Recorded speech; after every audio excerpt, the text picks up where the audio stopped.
Zombie, ਹਾਂ। ਇਹਦੇ ਵੀ quarantine ਬਣ ਗਏ ਨੇ, ਮਤਲਬ ਇਹ ਵੀ ਆਣੀ ਬਿਮਾਰੀ। ਦੰਦੀ ਵੱਡੇ ਅਗਲਾ ਵੀ ਆਇੰਦਾ ਹੀ ਹੋ ਜਾਂਦਾ ਜਿਹੜਾ ਜ਼ੋਂਬੀ ਬਣ ਜਾਣਾ। ਪਤਾ ਤੁਹਾਨੂੰ? ਇਹ ਉਸ ਤੋਂ ਪਹਿਲੇ ਪਹਿਲੇ ਹੋਣਾ, ਦੁਨੀਆ ਖਤਮ ਹੋਣ ਤੋਂ ਪਹਿਲੇ ਪਹਿਲੇ ਸਿਸਟਮ ਬੜੇ ਜ਼ੋਂਬੀ ਬਜ਼ੁਰਗ ਜ਼ੋਂਬੀ ਆ ਤੇ ਉਹਦੀ ਨਬਜ਼ ਵੱਧਦੀ ਹੈ ਫਿਰ। ਆ ਤੂੰ ਦੰਦੀ ਨਹੀਂ ਵੱਡੀ ਜਾ ਰਹੀ।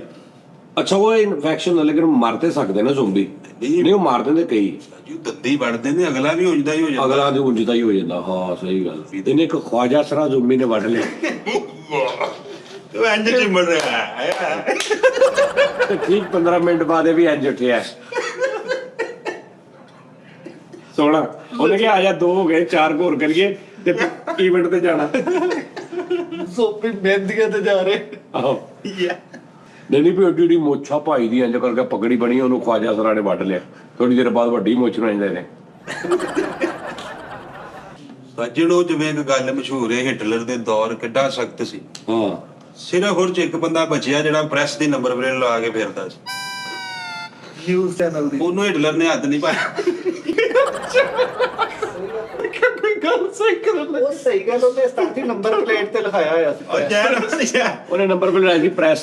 ਉਹਨੂੰ ਹਿਟਲਰ ਨੇ ਕਿਹਾ ਇਹਨੂੰ ਨਾ ਕੁਝ ਕਰ। 2-3 ਬੰਦੇ ਹੋਰ ਬਚੇ। ਜੈਨ ਮੈਨੂੰ ਗੱਲ ਕਰਾਂਦਾ ਸੀ ਕਦਨ ਦੀ, ਹਿਟਲਰ ਨਾਲ ਮੇਰਾ ਕਦਨ ਭਾਣਾ ਫਲਾਨ ਥਾਣੇ 'ਚ ਹੁੰਦਾ। ਐਡਵੋਕੇਟ ਵਾਲੀ ਨੰਬਰ ਪਲੇਟ ਹਾਂਜੀ, ਤੇ ਪ੍ਰੈਸ ਵਾਲੀ ਨੰਬਰ ਪਲੇਟ। ਬਚੇ ਹੀ ਉਹਨੇ ਹਿਟਲਰ ਦੇ ਦੌਰ 'ਚ। ਉਹੀ ਰਸਮ ਹੈ ਜਿਹੜੀ ਮੋਟਰਸਾਈਕਲਾਂ ਤੇ ਲਿਖਿਆ ਤੁਸੀਂ ਪੜ੍ਹਦੇ ਆ, ਐਡਵੋਕੇਟ। ਅੱਛਾ, ਮੈਂ ਕਹਿੰਦਾ ਸਹੀ ਯਾਰ, ਵਿਚਾਰਾ ਇਹਨੇ ਕੀ ਉੱਥੇ ਐਸਾ ਕੀਤਾ ਦੁਬਈ? ਇਹਨੂੰ ਉਹਨਾਂ ਨੇ ਕਿਉਂ ਕਰਤਾ? ਮੈਨੂੰ ਹੁਣ ਸਮਝ ਆਈ। ਮੈਨੂੰ ਹੁਣ ਸਮਝ ਆਈ ਸਾਰੀ ਗੱਲ।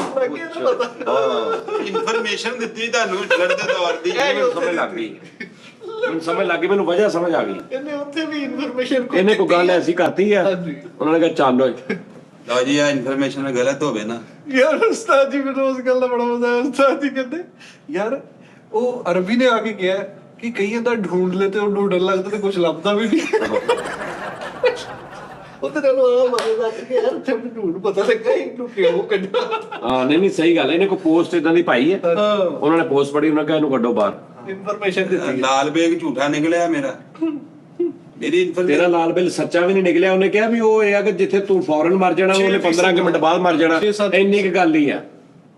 ਹਾਂਜੀ, ਉਹਨਾਂ ਕਿੱਡੇ ਸੋਹਣੇ ਇਕੱਠੇ ਕਰਾ ਕੇ। ਔਰ ਇੱਕ ਹੋਰ ਉਹਨੇ ਗੱਲ ਕਹੀ ਆ। ਉਹਨੇ ਕਿਹਾ ਉਹ ਇਨਸਾਨ ਨਾਲੋਂ ਕੋਈ 6 ਤੋਂ 10% ਜ਼ਿਆਦਾ ਕਰਦਾ ਤੇ ਅੱਗੋਂ ਅਗਲੇ ਵੇ ਵੀ ਜਿਹੜੀ 9000% ਜ਼ਿਆਦਾ ਸਿੱਟਦੇ। ਤੇ ਤੇਰਾ ਤੂੰ ਵੀ ਗਿਆ ਤੇ ਤੇਰਾ ਲਾਲ ਬੇਗ ਵੀ ਗਿਆ। ਤੋਂ ਵੀ ਪਹਿਲੇ ਫੁੜ ਗਿਆ ਹੋਵੇ। हाँ, बेग बुक सारे के। यह कर लो सर्च के हिटलर के दौर में प्रेस वाली मोटरसाइकिलें थी। नहीं, मैं नहीं करना। वो जा तू हो जी चैट जीपीटी भी हर गल मेरे हक च ही करी जान दई।